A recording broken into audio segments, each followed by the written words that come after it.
Hello, it's Ren Presents time.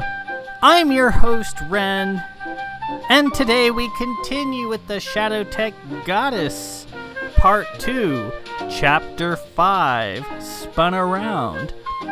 So, when last we joined this crazy story, Paymaster Stenstrom and his lady-in-waiting, Lady Gwendolyn, ventured into the craggy depths of Blanchford Village, one of the very first places invented in the League of Elder universe. It's been around since book 1, although it was a tiny little thing when I first created it. Now it's pretty big. As the universe has expanded, so has Blanchford Village. And they were on their way to Sarfortnum College, a small school, and I invented it way back so that Countess Sigillis could teach herself how to sew. She took some self-help courses at Sarfortnum College, and one of them was how to sew, as she took an interest in the Blanchford family business of making fabrics. And then she started creating her own patterns and designs and taking them down and showing them to the designers in the village. And since she's the countess, you would think they would listen to her, but they politely smiled and sent her on her way. And eventually, it became pretty personal for her as her sewing skills improved and her various ideas for what she'd like the Blanchford factories to produce got rebuffed. Eventually, she convinced Captain Davidge, after a night of furious lovemaking, to let her fire all the designers and take over the business herself, which he agreed to because initially the Blanchfords produced firearms, the iconic Poltava, the PTVA, but Davidge's father, Sadric, put an end to the whole thing. He was thinking, well, if I let Sig take over and she screws up, I can just go back to gun making. So it's a win-win. I'll have a happy wife, and I could make firearms again. But as it turned out, Sig went down there, fired everybody, and then installed her own people and did a pretty decent job. Anyway, so that was the genesis of Sarfortnum College. And then their Brant Ball team, the Rumbling Magentas, is a favorite of Lieutenant Kylos that I'd mention every so often.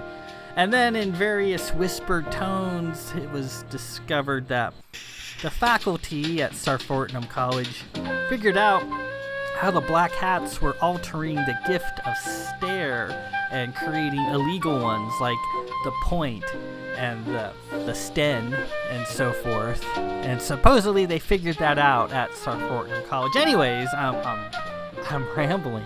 Yeah, I do that. They were on their way to visit a collection of Vith artifacts where two odd helmets, stone in construction 90,000 years old, were on display.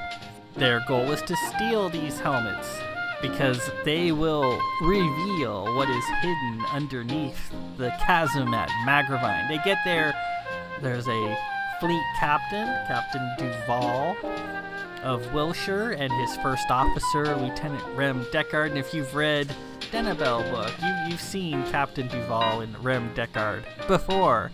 A lot of the same characters get recycled in the Shadow Tech Goddess series of these characters in different universes, different roles that they play. Well, the good captain and his first officer underhandedly rig them out. A rig is just like a bug, basically, to hear what they're saying, and they appear to be under the employ of our good friend, Grand Dame Hannah Ben Shurlamp, EVOR. And then Gwen unloads a bombshell, revealing that she's highly telekinetic, and then they basically, for the rest of the chapter, speak telepathically back and forth, and that she can even incapacitate people with her mind. Now, there's a reason why Gwen is so highly telepathic. It has to do with the Lieutenant Aram's little drawing with Gwen's name on there 4 times, and everybody else is just once. And that is significant. The geometry of that, the frequency of that is significant. We'll figure all that out later. Stenstrom returns to Star Fortnum College in the cover of darkness, breaks into the administrative building, but hearken, all the stuff is gone. They're all now on Captain Duval's ship, the George Parr. The museum is closed, and Gwendolyn guides Stenstrom into sneaking into the George Parr. He finds the helmets and steals them, and then that's where we left off. This week, Chapter 5 spun around. We will see how this story continues to unfold. Let's get cracking, shall we? Part 2, Chapter 5, Spun Around. After Tara sent down a fast, unregistered rip car, Stenstrom and Gwendolyn were back on the Seeker. "These things don't look like much to me," Tara said, gazing at the stone helmet sitting on Stenstrom's desk. She tentatively tested their weight. "Elders balls, these things are heavy." "Tara, don't play around with those. It's not safe," he said. She kept fooling around with them anyways. Stenstrom sat quiet in his seat. Morgan Jetterix was leaning over him, checking for any remaining rigs that might still be present. Gwen sat nearby. Morgan finished her work. She appeared rather testy. "You're clear, Belle. I can't say much for your mental state, however." "What?" he asked. "I heard you and Gwendolyn are engaged to be married. The ship is just a buzz with the news. Is that true?" "Yes, it's true." Morgan put her tools and scanners away. "When were you planning on telling me?" "It just happened, Morgan," Gwen said. "Well, if I may speak frankly, I think the two of you are being rather premature. I mean, there's a whole world of possibilities out there you both have failed to properly explore." She pulled a tincture from her bag, popped it open, and handed it to him. "Drink this." "What is it?" he asked. "Your dopamine is elevated. You could be on the verge of a significant psychotic episode." He drank it. It tasted terrible. Morgan stomped to the door and made to leave, her braids moving as if alive under her silver helmet. "If either one of you have any guts, you'll make an appearance at my quarters this evening. Come one, come both. I'm tired of this fooling around." "Morgan, where are you going?" he asked. "Someplace where I'm wanted." She stormed out and Tara laughed. "I wonder if that's a clothing optional meeting she's talking about. Can I come too, Morgan?" Gwendolyn blushed. "Please, Tara, it's really not funny. She seems genuinely upset." "Well, sure she's upset. Wouldn't you be?" "I would."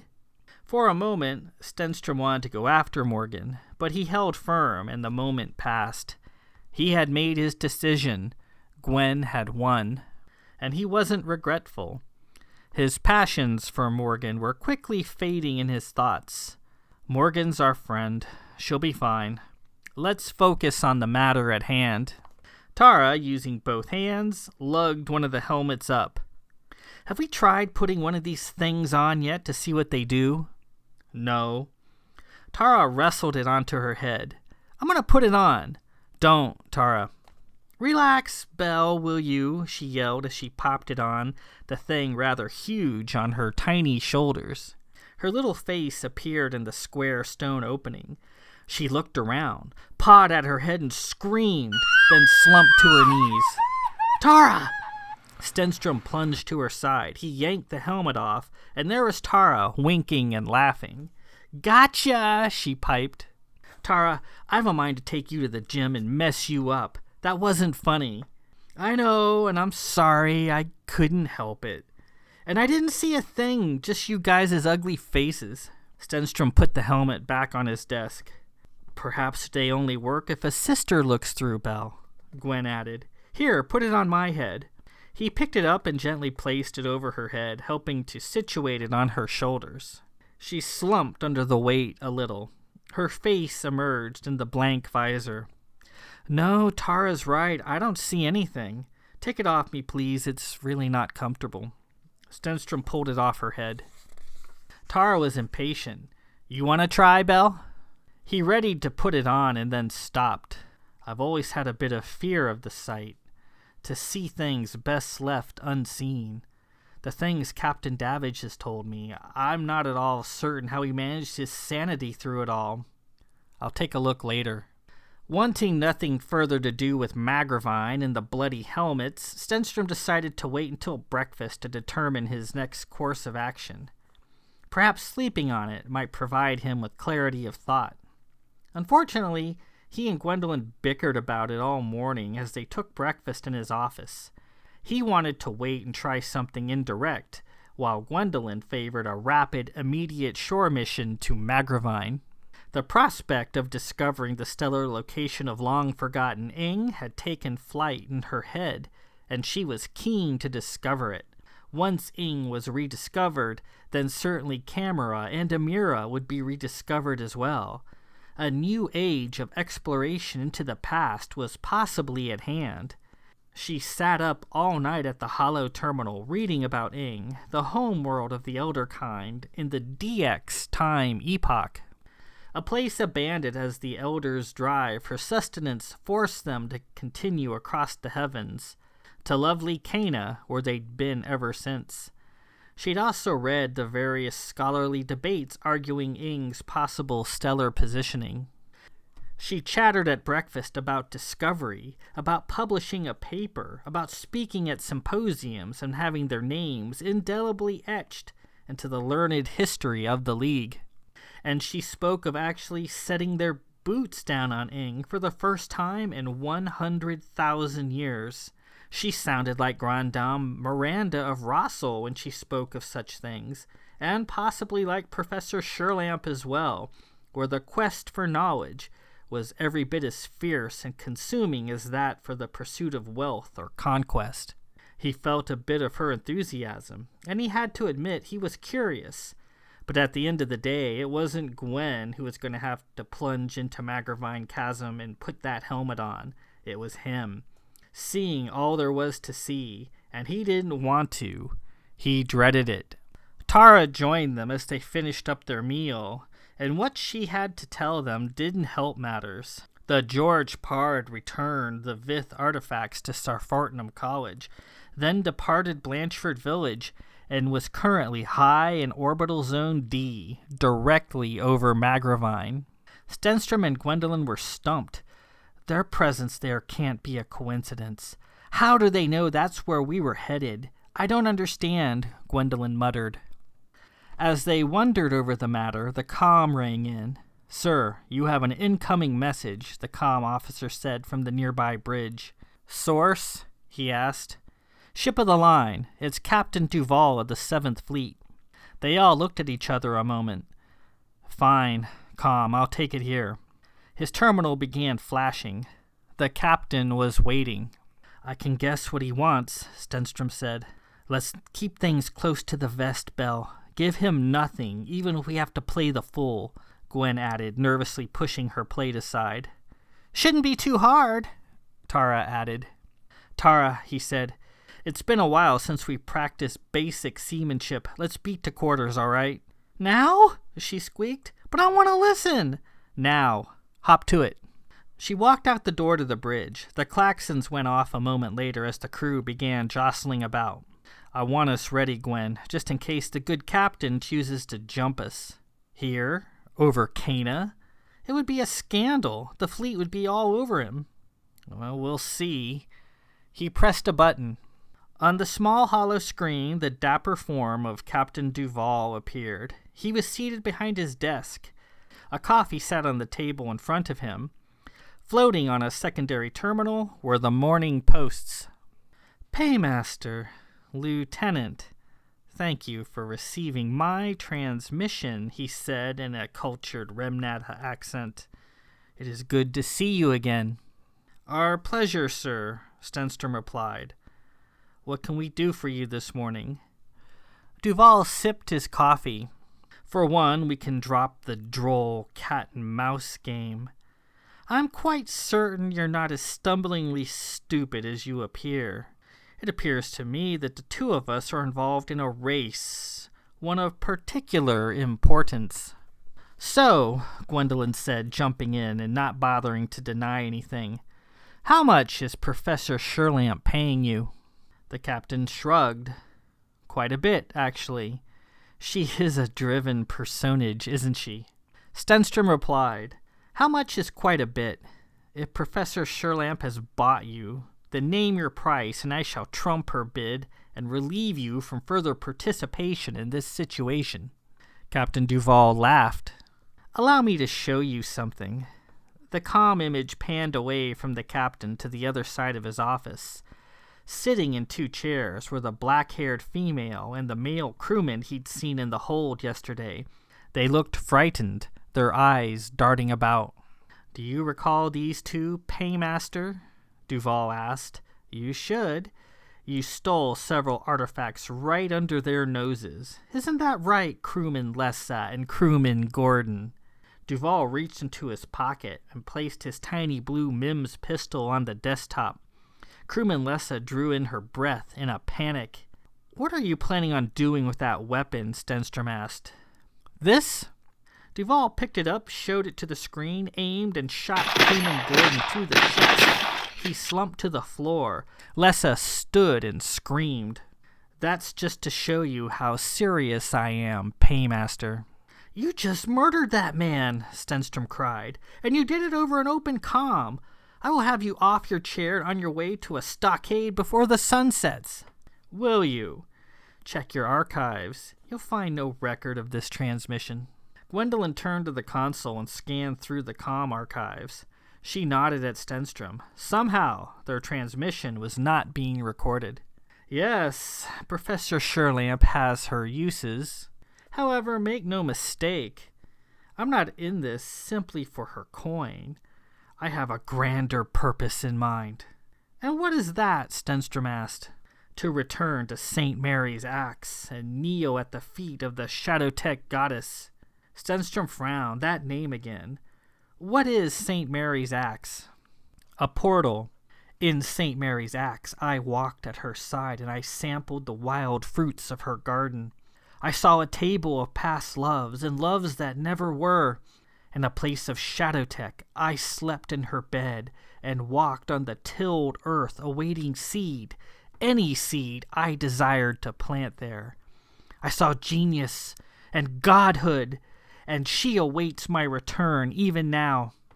Captain, are you saying you are in love with the Shadowtech goddess and that she loves you in return? You are deluded, sir, Stenstrom said. Duval scowled. In that distant shrine on a forgotten planet is St. Mary's Axe, my pathway back to her at last, and I'll not be denied any further. Look at my work. Look at this dead man on the floor. Gwen stood. Captain Duval, you were a hero. What has happened to you? A hero is nothing more than the larval stage of a full-winged failure, Lieutenant. Now that you understand the lengths I'm willing to go, you will hand over those artifacts you stole immediately. Otherwise, this poor girl here won't live long, will she? I've a whole ship full of souls to kill. My goddess demands it. Then I shall inform the fleet immediately of your murder, Stenstrom cried. Oh, please do. Without any sort of proof, your request will be duly noted and investigated in 2, perhaps 3 months.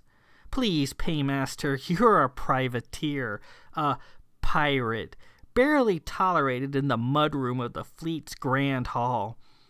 I have been a fleet captain for over 40 years. I am a hero, remember?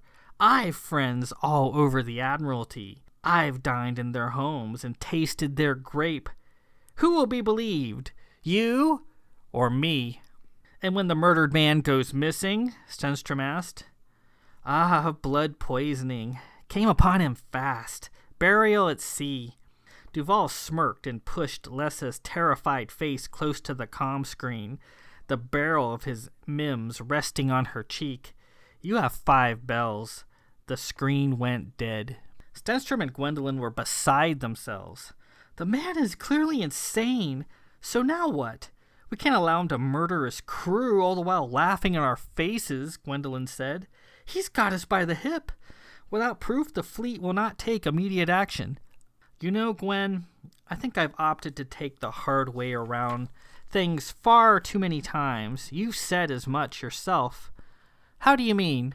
I mean, perhaps it's a flaw in my character, but I've never seemed to want to use the resources that are around me in proper fashion.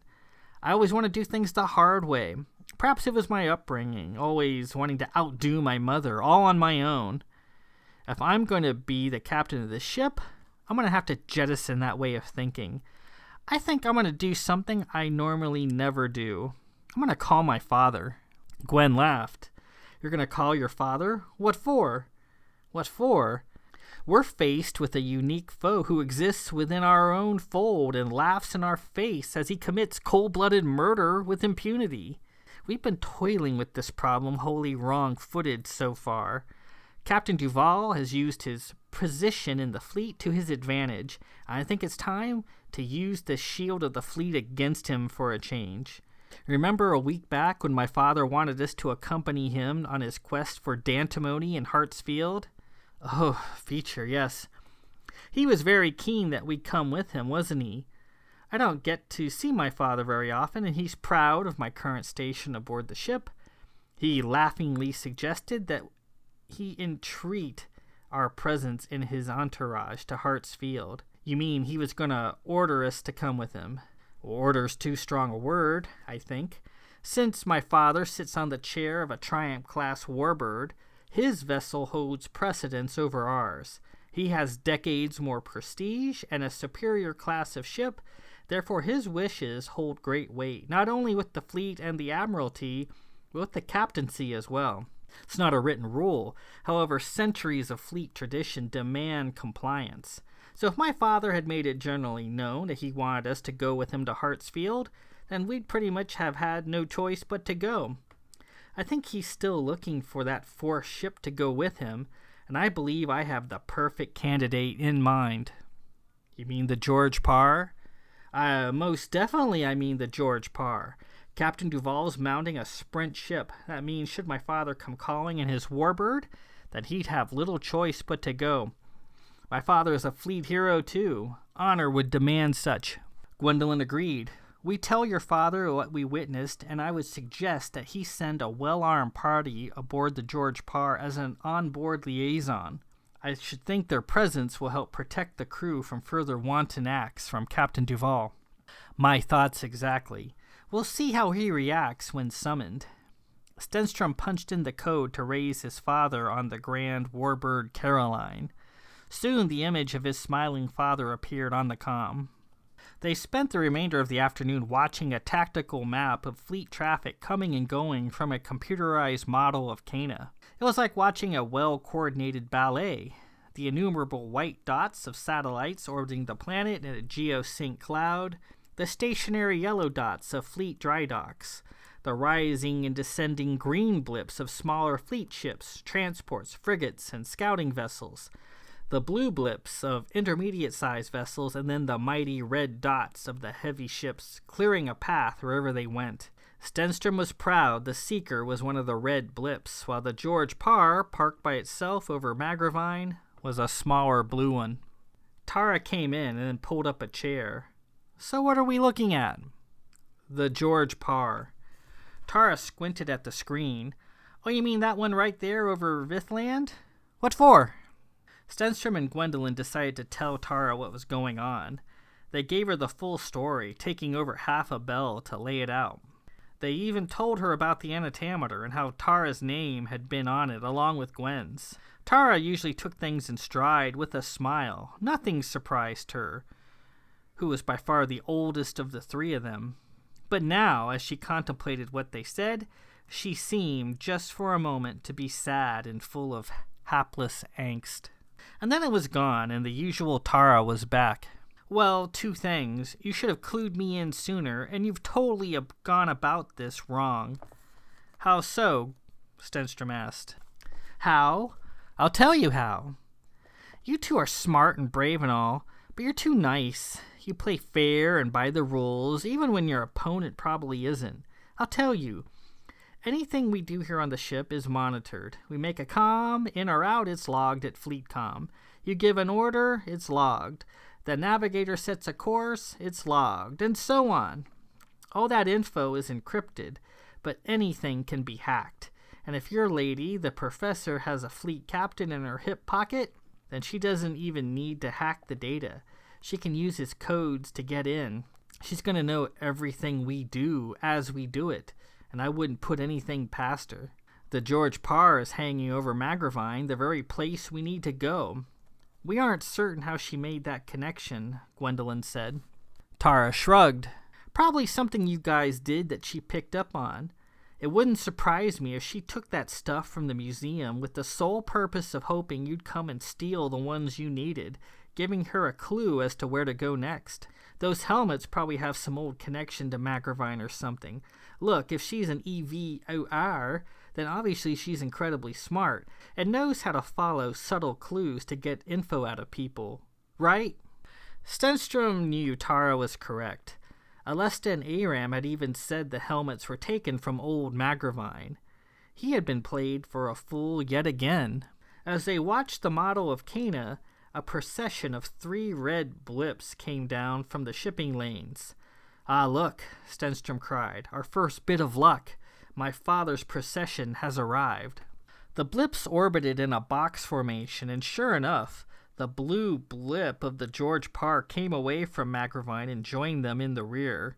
The 4 ships then left orbit and headed off towards Hart's Field. "See, Tara, we can be devious as well. My father just swooped in and fetched Captain Duval. So much for him. Now Magravine is wide open." The comm buzzed. "Sir, message from you from the Caroline." "Aye, thank you, I'll take it here." He got up and put his coat on to be presentable. "It's probably my father." Gwen scooted over and answered the comm. On the screen a face appeared, but it wasn't Captain Stenstrom the older. It was a mousy female clad in black.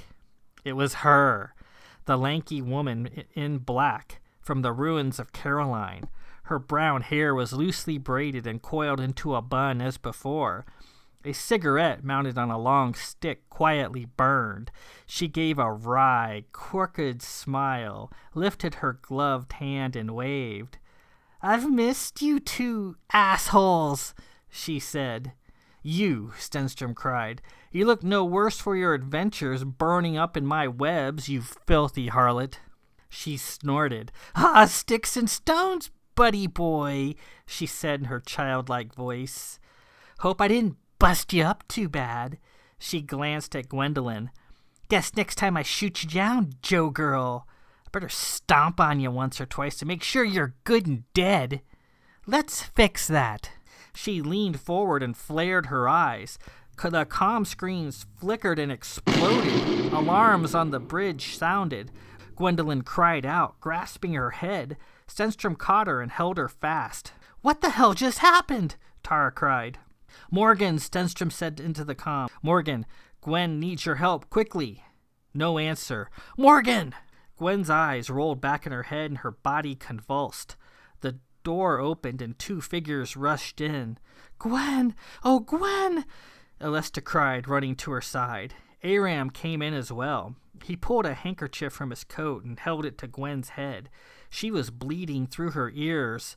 "God, she's been buzzed!" "Belle!" Alesta cried. "Where's Morgan?" "I don't know. She's not answering." Alesta pulled Stenstrom to the door. "Belle, let's get her to our Marion hold. We can help. I promise we can." Stenstrom didn't argue, as he didn't have a better thought.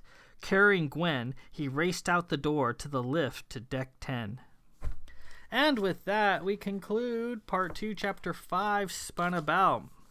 Captain Duval plays his hand and reveals he, in fact, is in the employ of Hannah Ben Shurlamp, but he is also seeking to end the universe. He spoke of St. Mary's Axe, and if you remember it from the beginning of the book, St. Mary's Axe is just his name for the Hall of Mirrors, and that he met the Shadowtech goddess in his adventures in St. Mary's Axe, a place he could summon at will.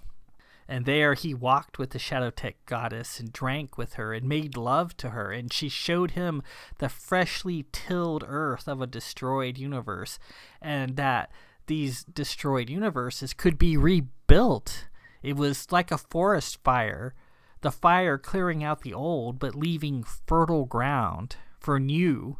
And a destroyed universe could be rebuilt in any way one saw fit. He could recreate a universe according to his design and specifications, and that he is trying to get back to St. Mary's Axe, and he believes that it is there waiting for him on Ing. So his role in this is multi-purposed. He then shoots down crewman Gordon, shoots him dead. Gordon dies a lot. He and Lessa are always like the people in, the normal people, the passers-by, the witnesses, the person on the street who fall into horrific events and usually need a rescue of some sort. Gordon dies most of the time, and then Lessa is usually the hapless victim needing someone to help them. Stenabel had to save her in the Stenabel book, and now she's in a pretty rough situation here. Stenstrom decides to turn Captain Duval's position against him, called his father, who is the captain of a warbird, and asked him to compel the George Parr to follow him on some science mission. It was no big deal. His point was to get him away from Magravine and to protect the crew from Captain Duval's psychotic wrath. I was pretty sure he took care of that in one bold stroke. They then tell Tara what's going on, and she's like, well, Hannah Ben Shurlamp probably took those items hoping you would steal the one you need, and then that would give her a clue as to where to go next. And sure enough, Tara's right. He stole the helmets, and then she knows that they have a Magravine connection, and she knows that Magravine is the next place to go. She doesn't know what's at Magravine, she just knows that's the right place to be. And then our friend, the Lacerda, shows up on the comm screen and buzzes Gwendolyn hard right through the monitor. She's basically scrambled her brains. Her ears are bleeding. She's near death at this point. Next week, we shall continue Part 2, Chapter 6, Buzzed. So we'll see how Gwendolyn weathers this deadly attack. Until then, this is Ren Presents. I'm your host, Ren. Peace out.